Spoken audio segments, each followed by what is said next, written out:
na washukuru Mheshimiwa Dr. Philip Mpango, Makamu wa Rais wa Jamhuri ya Muungano wa Tanzania, Mheshimiwa Kassim Majaliwa, Waziri Mkuu wa Jamhuri ya Muungano wa Tanzania, Mheshimiwa Doto Biteko, Naibu Waziri Mkuu na Waziri wa Nishati, Mheshimiwa Dr. Tulia Ackson, Spika wa Bunge la Jamhuri ya Muungano wa Tanzania na Rais wa Umoja wa Mabunge Duniani. Nataka nitambue wote waliokusindikiza kutoka bungeni, wabunge, katibu wa bunge na wote, natambua uwepo wenu. Tambue uwepo pia wa mtendaji mkuu wa mahakama na wote waliotoka kwenye mhimili wa mahakama.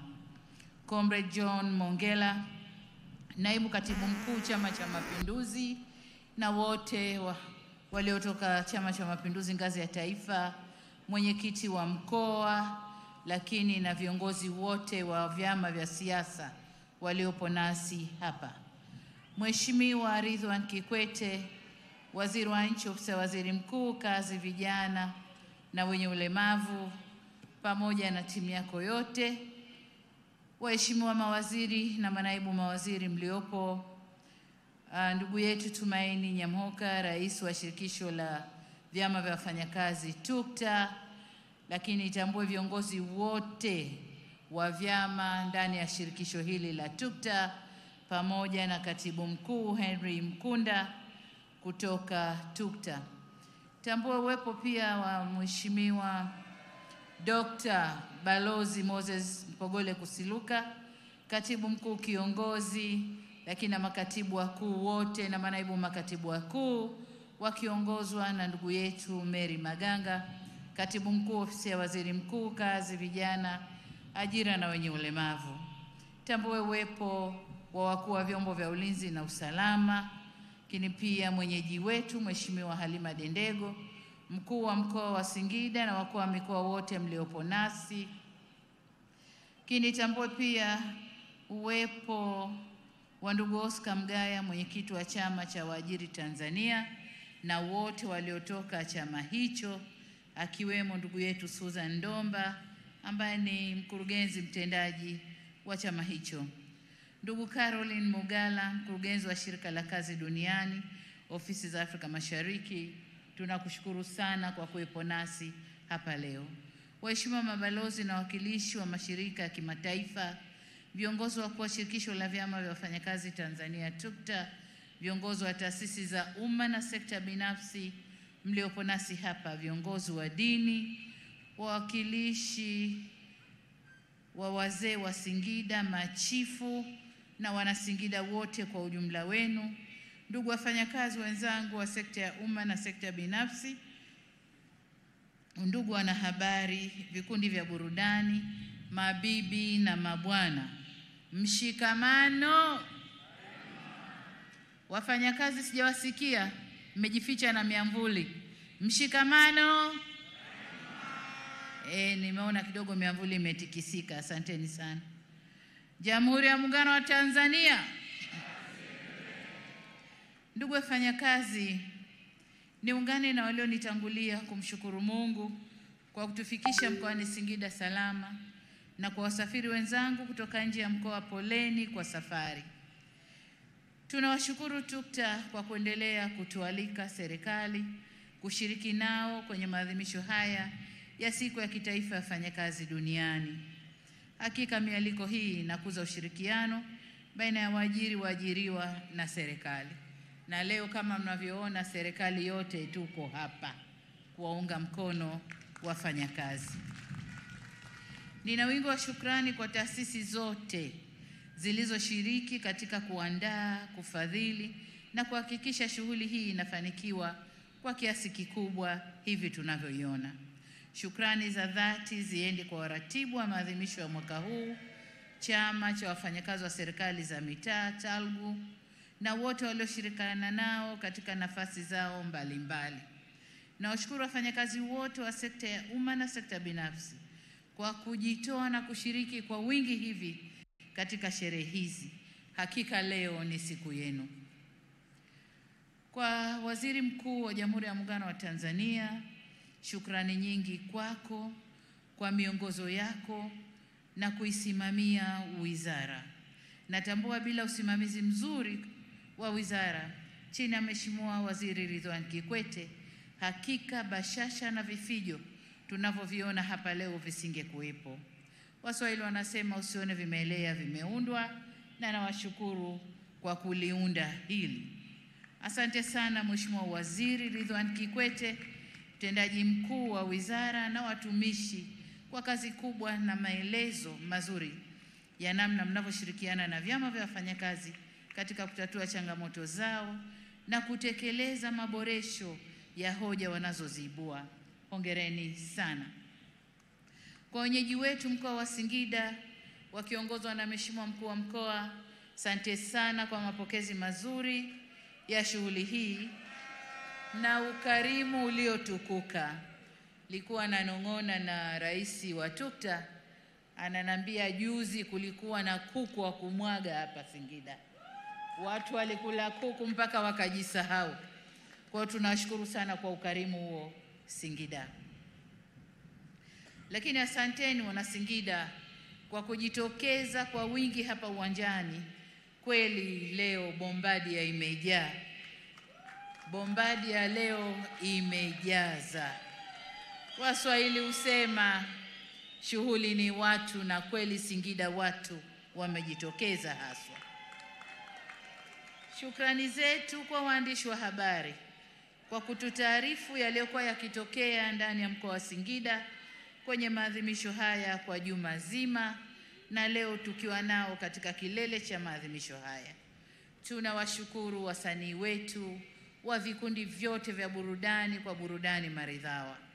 Tunashukuru pia vyombo vya ulinzi na usalama na vijana wetu wa scout wanaotusaidia kuweka usalama hapa uwanjani. Kadhalika tunawashukuru Red Cross kwa huduma wanayotoa, na nihitimishe shukrani zangu kwa kushukuru sana vikundi vya hamasa wanaotuchangamsha hapa uwanjani. Ndugu wafanyakazi, kabla ya kuendelea mbele na hotuba yangu, niwatambue wote waliopewa tunzo za ufanyaji kazi bora. Hongereni sana kwa utendaji wenye weledi na uadilifu. Hakika chanda chema huvishwa pete. Ni imani yangu kwamba kwa tunzo hizi mlizozipata mtazidisha bidii na maarifa zaidi katika kazi zenu. Lakini pia kwa wale ambao hawakupata tunzo leo, hongereni sana kwa mchango wenu wa kuiletea nchi yetu maendeleo na kukuza uchumi wa taifa letu. Niwapongeze wana michezo, na kwa umahususi kabisa Wizara ya Mambo ya Ndani. Leo wamekumba zawadi nyingi sana. Kwa hiyo nawapongeza wana michezo wote. Nataka nitilie mkazo suala la michezo sehemu za kazi, kwani michezo ni afya. Niseme tu kwamba serikali itaendelea kushirikiana nanyi kuzifanyia kazi changamoto zinazowakabili. Nimesikiliza kwa makini risala yenu wafanyakazi iliyosomwa na Katibu Mkuu TUCTA.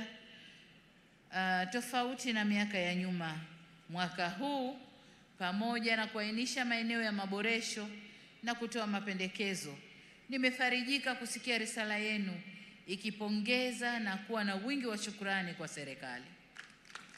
Hii inatokana na kwamba vyama vya wafanyakazi vimekuwa vikiwasilisha hoja, ushauri na mikakati ya kukabiliana na changamoto zenu kwa weledi serikalini, lakini hata kwa waajiri.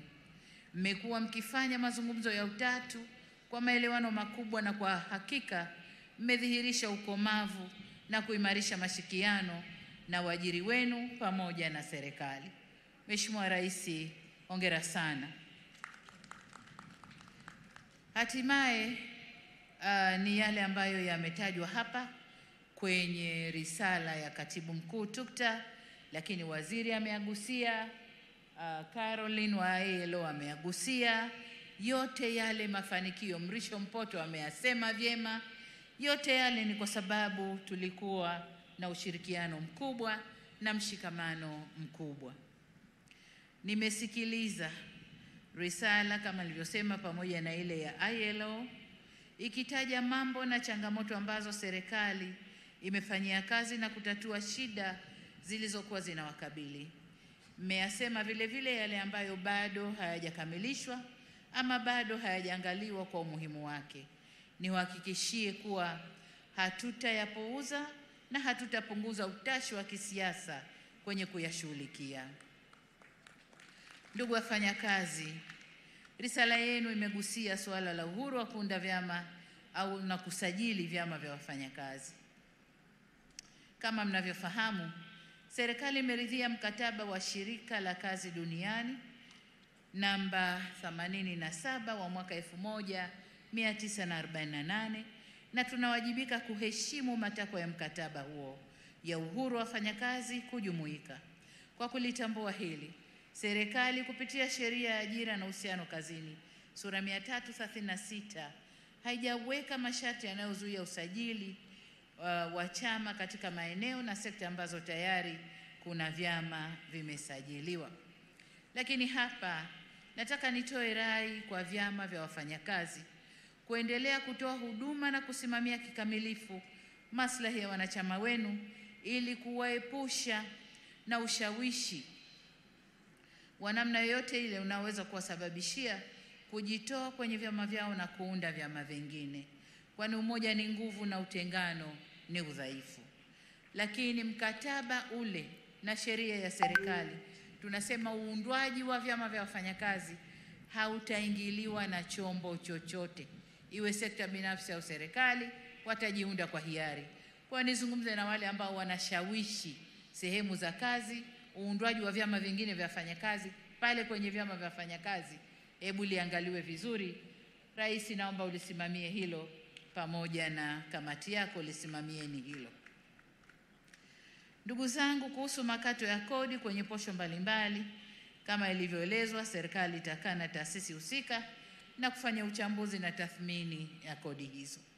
Ndugu wafanyakazi, mapungufu mlioyabainisha kwenye utekelezaji wa mikataba ya ajira hasa kwenye sekta binafsi, niseme kuwa serikali imepokea ushauri wa TUTA kuhusu kusimamia kwa karibu ajira za muda mfupi ili kuhakikisha zinazingatia viwango vya ajira zenye staha.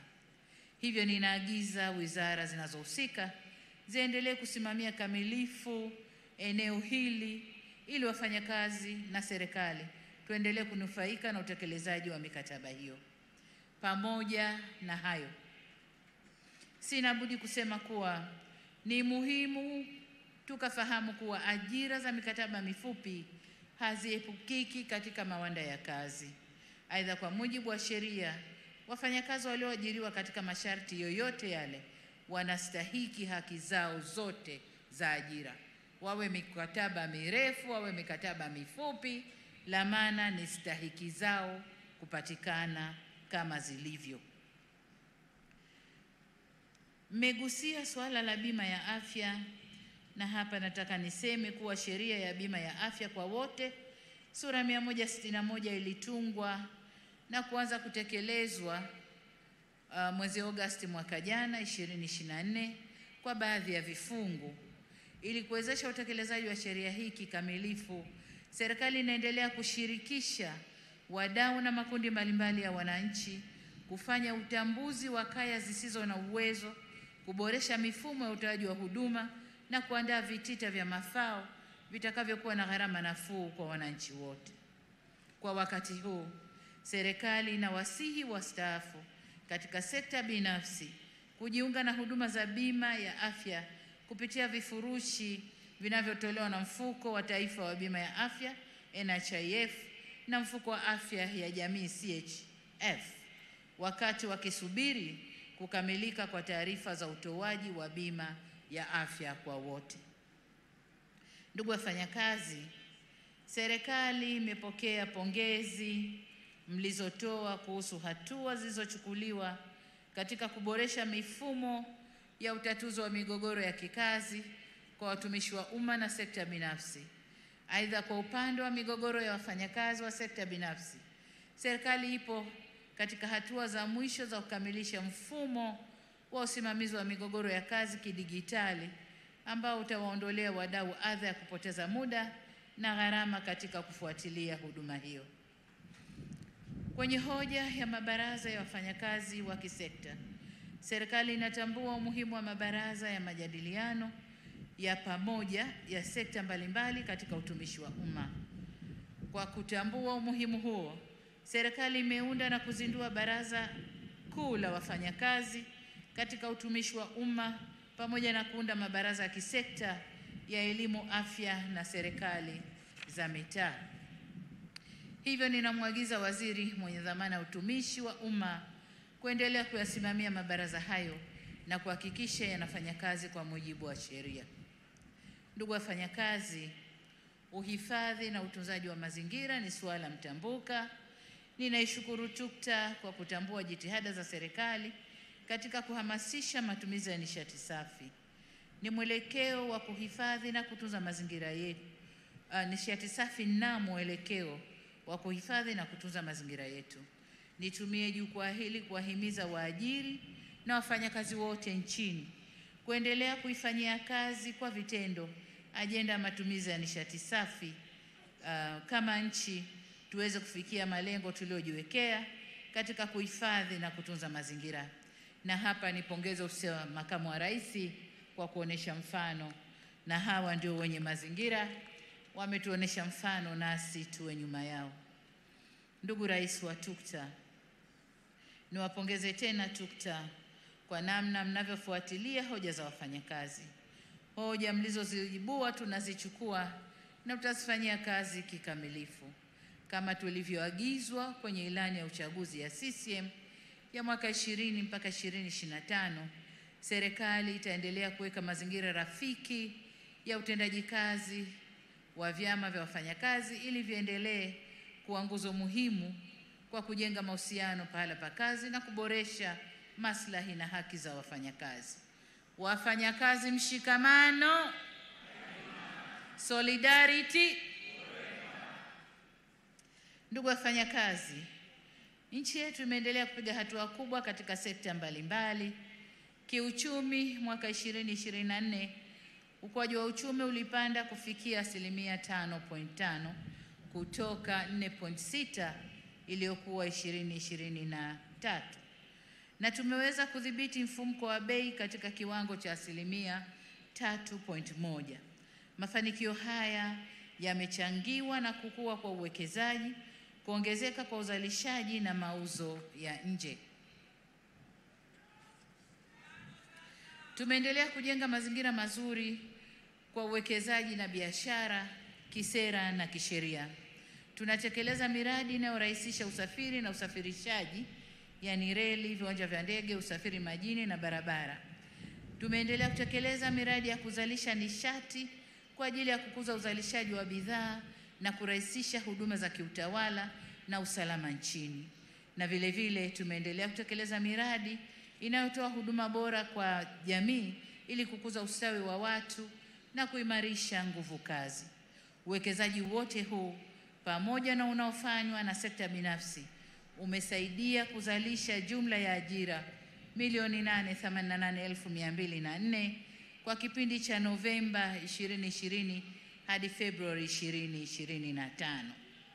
Aidha, kutokana na kukua kwa diplomasia yetu, tumeweza kuingia mikataba ya ajira na nchi mbalimbali ikiwemo nchi za Falme ya Kiarabu, UAE, Saudi Arabia, Iran na Qatar kwa lengo la kuongeza fursa za ajira kwa Watanzania kwenye nchi hizo.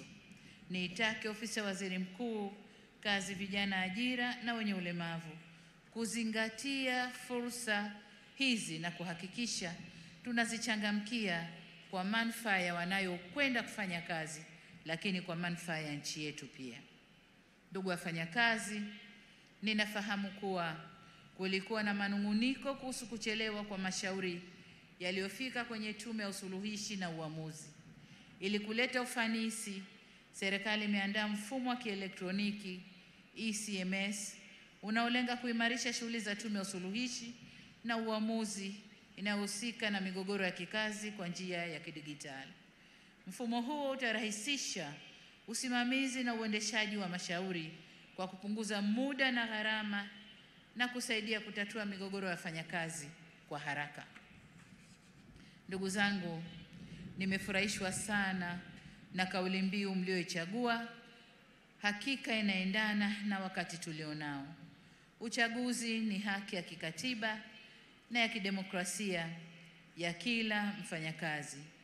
Hivyo kama kauli mbiu yenu inavyosema, uchaguzi mkuu 2025 utuletee viongozi wanaojali haki na maslahi ya wafanyakazi na sote tushiriki, ambayo haipishani sana na ile ya kitaifa, ila ya kwetu imeongeza uchaguzi, ile ya kitaifa inahamasisha kuangalia maslahi ya wafanyakazi.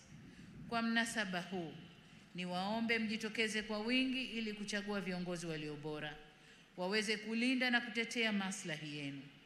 Tayari awamu ya pili ya zoezi la kuboresha daftari la wapiga kura imeshaanza.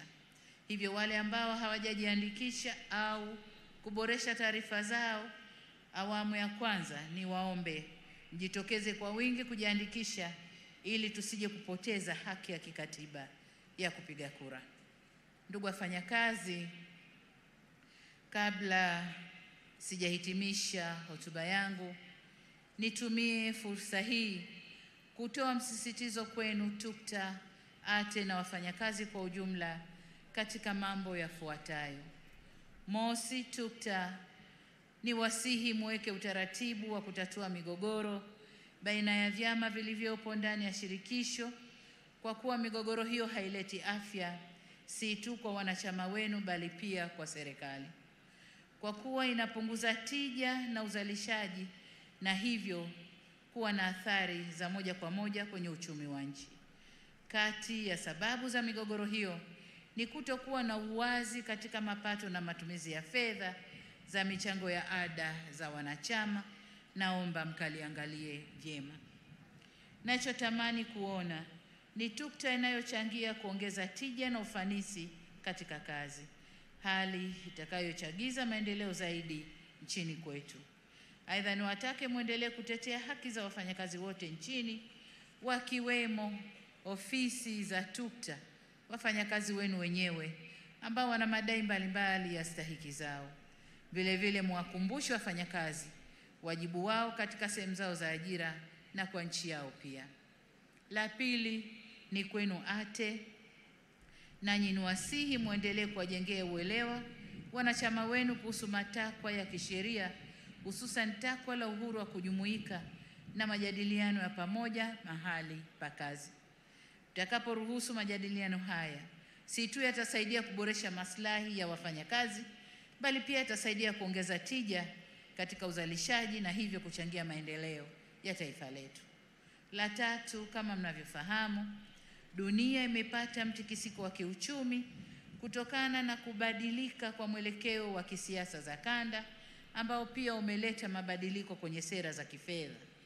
Mtikisiko huo umeleta kupungua kwa misaada ya maendeleo kutoka kwa wabia tuliowazoea. Hali hii inatulazimu tuongeze ukusanyaji wa mapato yetu ya ndani na tubane matumizi, ili tuweze kutekeleza majukumu yetu ya msingi ya ujenzi wa nchi na utoaji wa huduma za kijamii. Huu ni wakati ambao wafanyakazi, waajiri na serikali tunapaswa tushikamane katika vita hii ya kiuchumi ili tusiumbishe nchi yetu.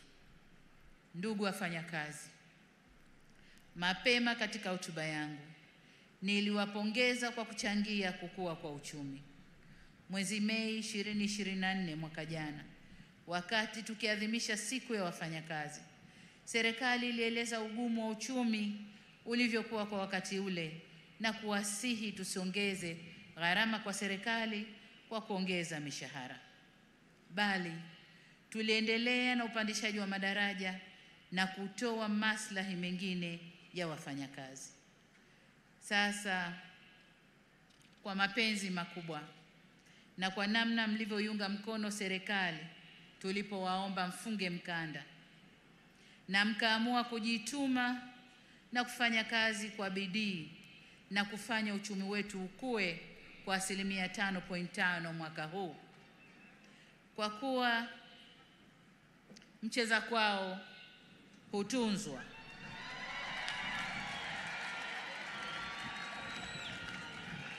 Wafanyakazi oye! Miamvuli oye! Naona miamvuli imepanda sasa. Wakati wote miamvuli ilikuwa chini. Sasa hivi miamvuli imepanda. Sasa kwa kuwa mcheza kwao hutunzwa, mimi na wenzangu, na baada ya kuangalia uchumi ulivyopanda, na umepanda kwa sababu ya nguvu zenu wafanyakazi, ninayo furaha ya kuwatangazia kwamba katika kuzidi kuleta ustawi kwa wafanyakazi, mwaka huu serikali itaongeza kima cha chini cha mshahara kwa watumishi wa umma kwa asilimia 35.1.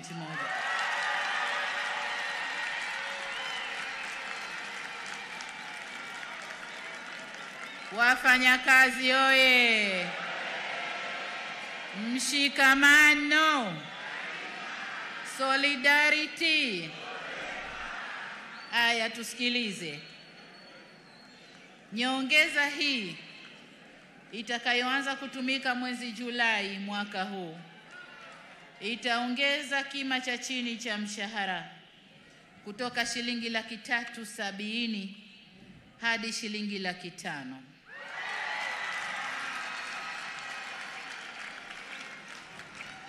Ngazi nyingine za mshahara nazo zitapanda kwa kiwango kizuri jinsi bajeti inavyoturuhusu.